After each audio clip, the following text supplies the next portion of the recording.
In the summer of 1945, the world stood on the brink of a new and terrifying age. Europe lay in ruins after the fall of Nazi Germany, but in the Pacific the war raged on. Japan refused to surrender despite devastating losses. Cities burned, the Navy lay shattered, and the skies belonged to American bombers. Yet, Tokyo's leaders clung to a fading vision of empire, bound by honor and the unyielding will of the emperor. Inside the United States, a weapon unlike any the world had ever seen was ready. The Manhattan Project, the secret program born from fear that Nazi Germany might build an atomic bomb first, had succeeded.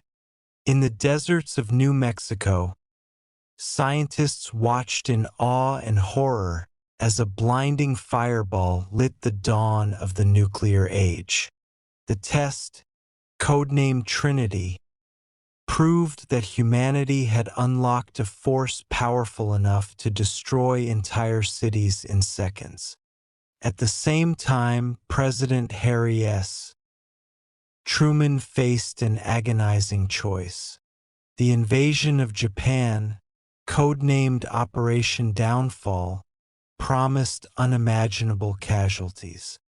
Military planners estimated that hundreds of thousands of American soldiers and perhaps millions of Japanese civilians would die if the war continued. The battles of Iwo Jima and Okinawa had already shown Japan's desperate resolve. Soldiers fighting to the last man, civilians leaping from cliffs rather than surrender. Truman knew that every day the war dragged on meant more death. Meanwhile, diplomatic efforts faltered. Japan's government was divided. A few ministers quietly pushed for peace, but the military leadership insisted on fighting to the end. The United States demanded unconditional surrender. Japan wanted to preserve the emperor's divine status. Between these two positions, there seemed no bridge. On July 26, 1945, the Allies issued the Potsdam Declaration.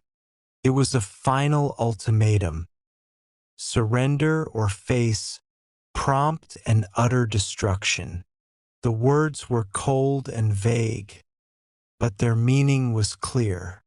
Yet in Tokyo, the declaration was dismissed.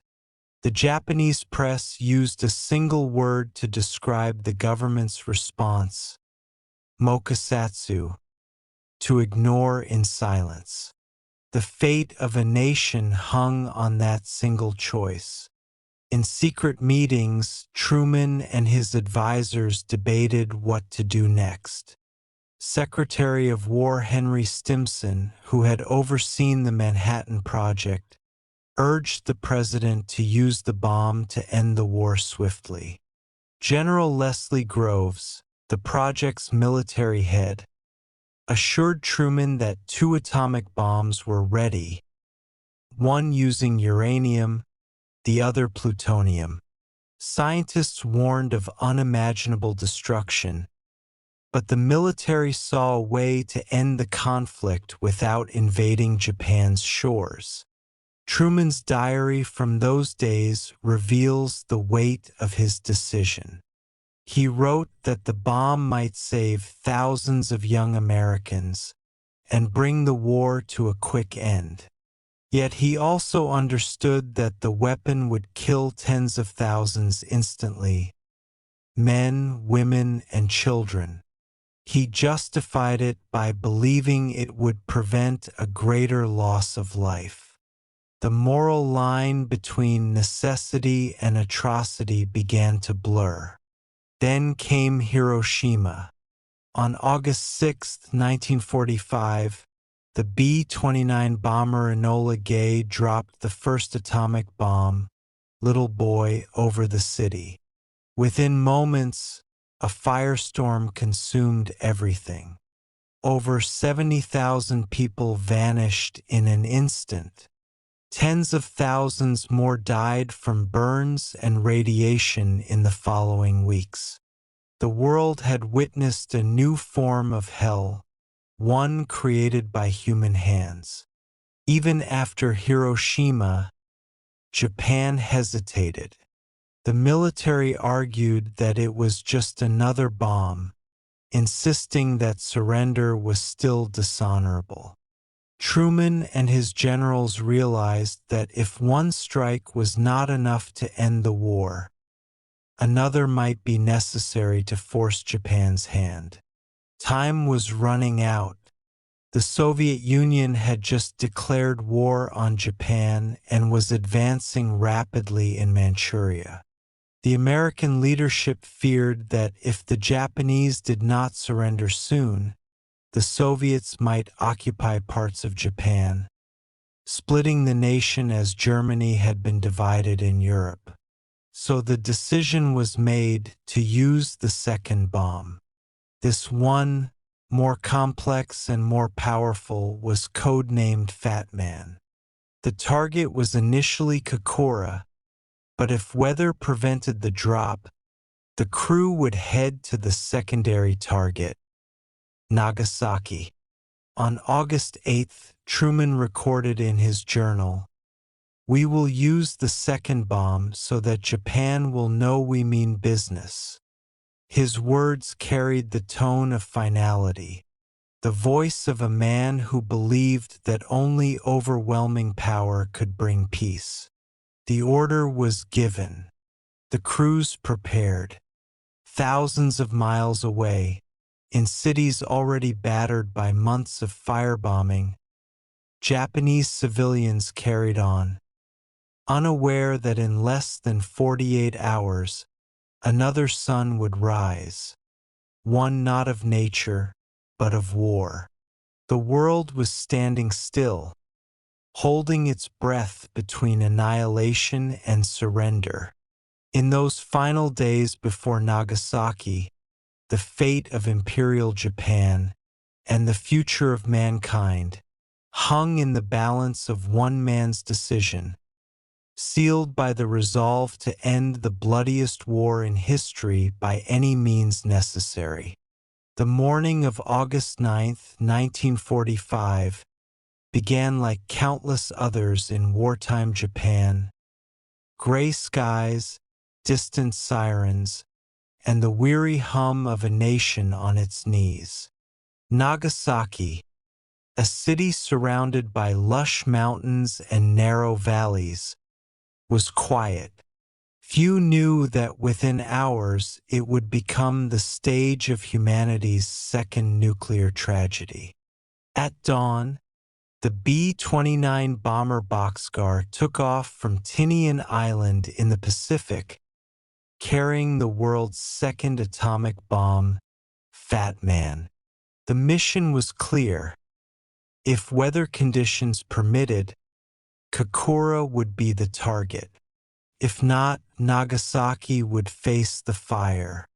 On board were 13 men, trained for a mission unlike any other in history.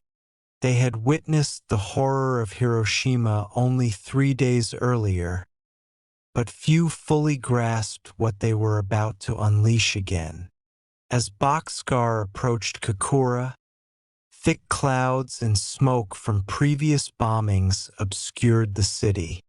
3 bombing runs failed to get a clear visual target. With fuel running low, the crew decided to proceed to the secondary target, Nagasaki. The decision, made in a few tense minutes, would seal the fate of more than 70,000 lives. At 11:02 a.m., the bomb bay doors opened over Nagasaki. Below lay a city known for its shipyards, steelworks, and a dense civilian population.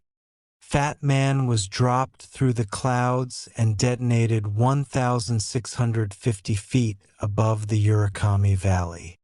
The explosion unleashed a blinding flash of light, brighter than the sun, followed by a thunderous wave of heat and wind that tore the city apart.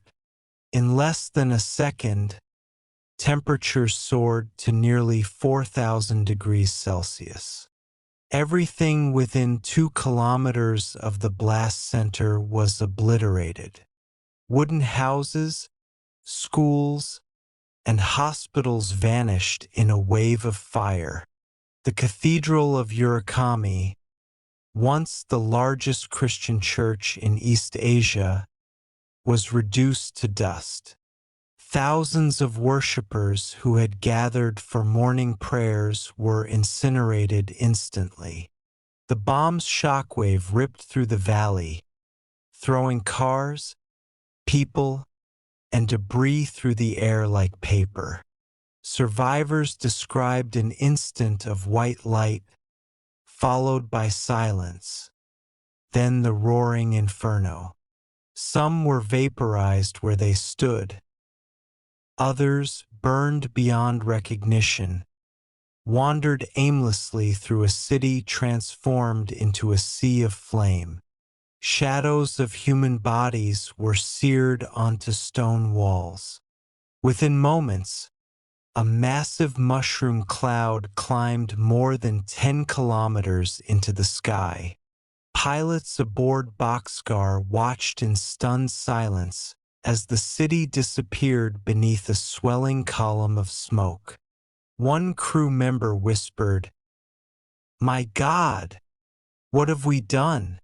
Below, chaos reigned. The wounded cried for water, their skin peeling like paper.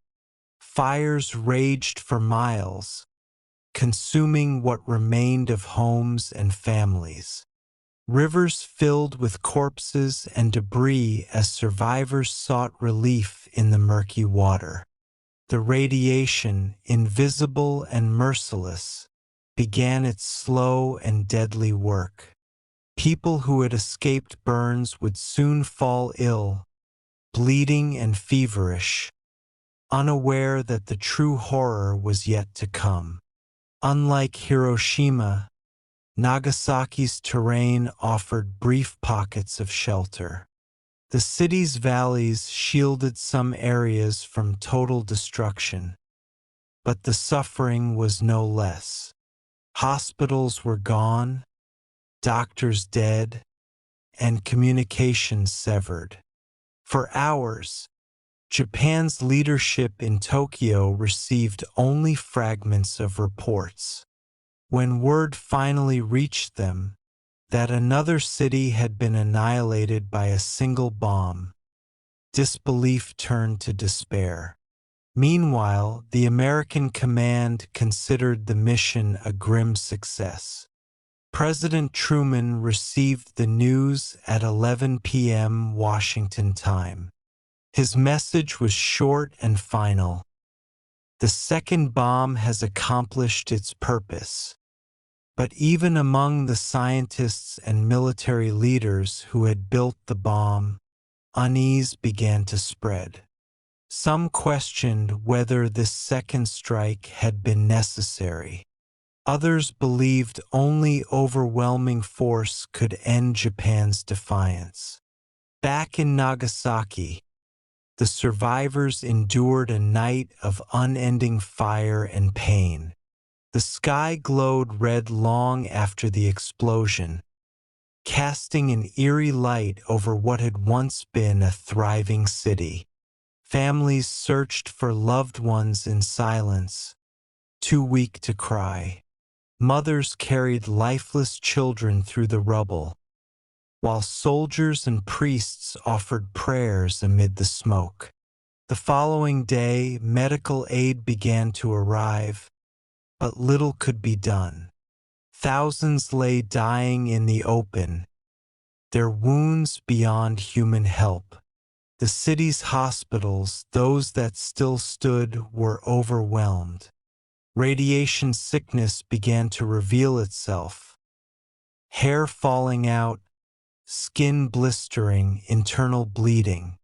People who seemed unharmed collapsed and died days later. As reports reached Tokyo, Emperor Hirohito convened an emergency meeting. The devastation of Hiroshima had been dismissed as an exaggeration. Nagasaki left no room for doubt. The Empire of Japan was facing total annihilation. The emperor, usually silent, now spoke. "We must endure the unendurable." His words marked the first step toward surrender. In the ruins of Nagasaki, life struggled to continue. Children searched for parents. Priests buried the dead in mass graves. The once bustling harbor was silent. Smoke drifted across the mountains, and ash fell like snow. In the center of the blast zone, nothing moved, only the shadow of a city that had ceased to exist.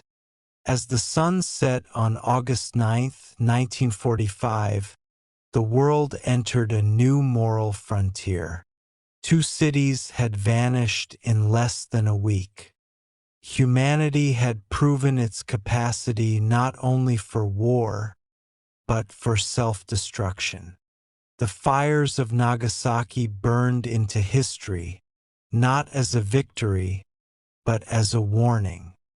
August 10, 1945, the morning after Nagasaki.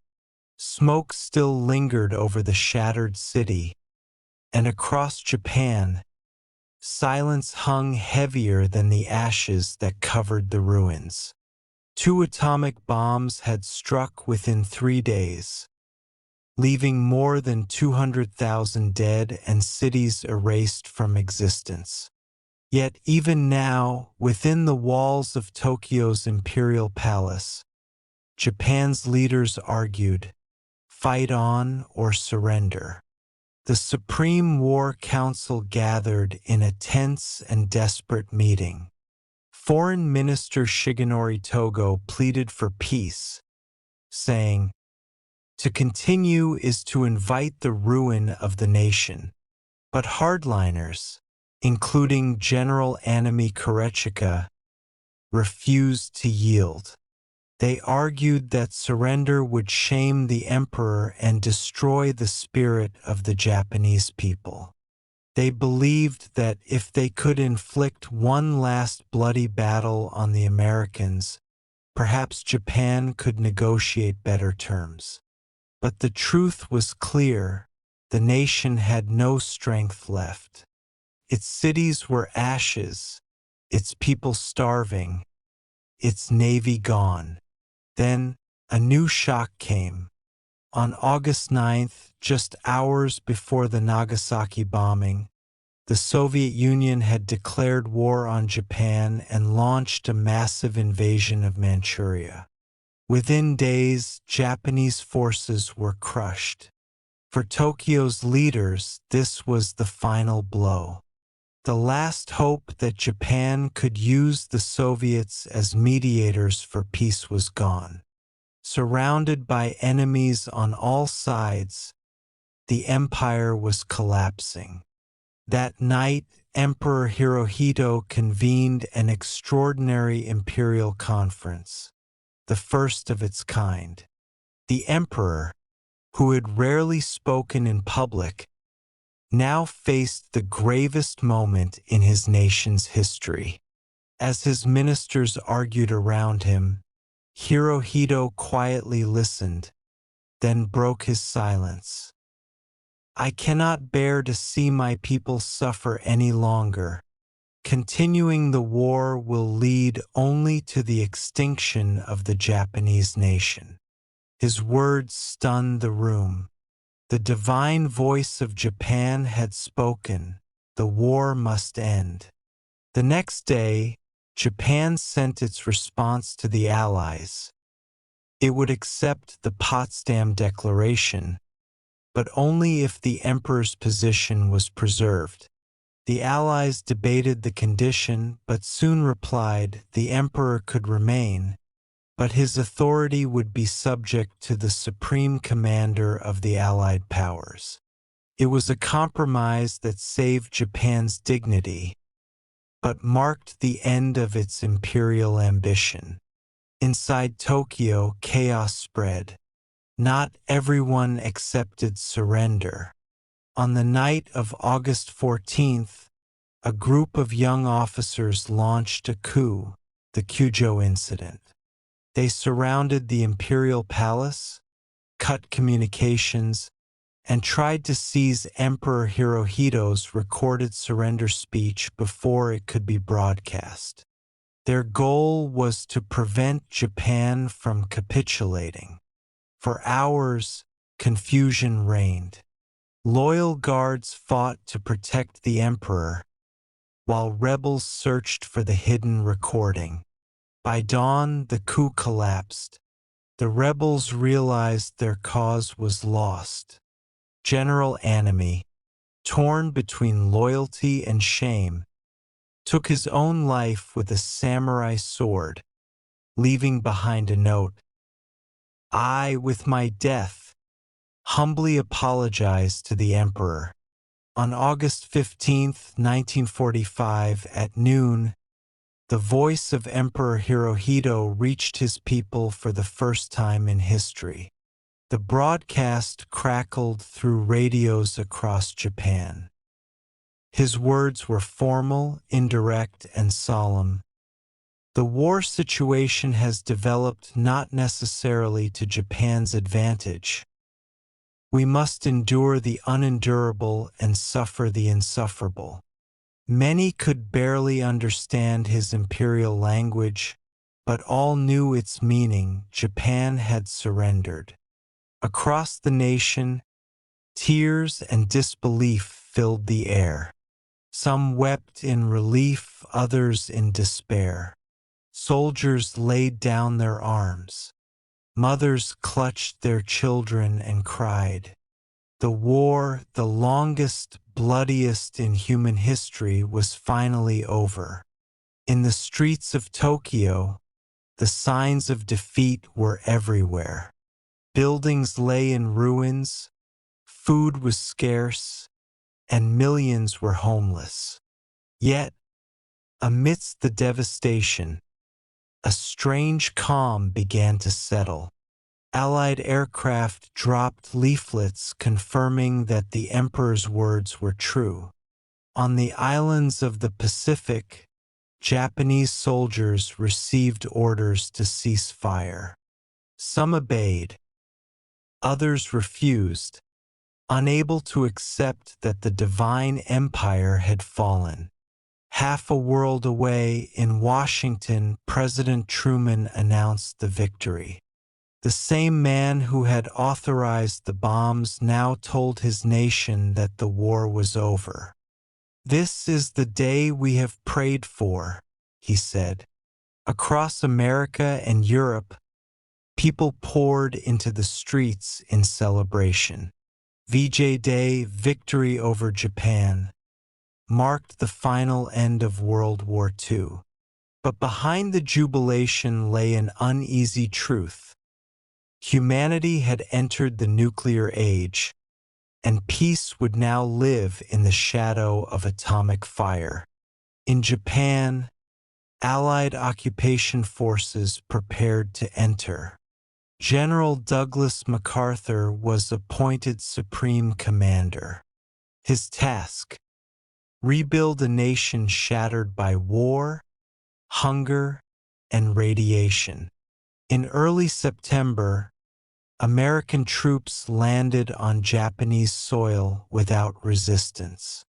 Soldiers who had once sworn to die for the emperor now bowed to foreign officers. The transformation was absolute and surreal. On September 2, 1945, aboard the USS Missouri anchored in Tokyo Bay, Japan's surrender was made official. Representatives of the Empire of Japan signed the instrument of surrender before Allied leaders and generals. General MacArthur declared, We are gathered here to conclude a solemn act of reconciliation. Let us pray that peace be now restored to the world. As the ink dried on the paper, the empire that had once sought to dominate Asia ceased to exist. Back in Japan, Emperor Hirohito remained on the throne, but as a symbol, not a god. The new constitution renounced war forever. Cities began to rebuild from ashes, and the survivors of Hiroshima and Nagasaki struggled to live on with memories of light and fire. For them, victory meant nothing, only loss, silence, and a warning to the world. The Second World War had ended, but its shadow would never fade. In less than a decade, Hiroshima and Nagasaki became symbols, not of defeat, but of humanity's capacity for both destruction and rebirth. The empire had fallen, but from its ruins, a new Japan began to rise, one that would dedicate itself not to conquest, but to peace. And so, as the echoes of war faded across the Pacific, the story of Imperial Japan came to its end, not in triumph, but in surrender, and in the solemn hope that the world would never again unleash such terrible power upon itself.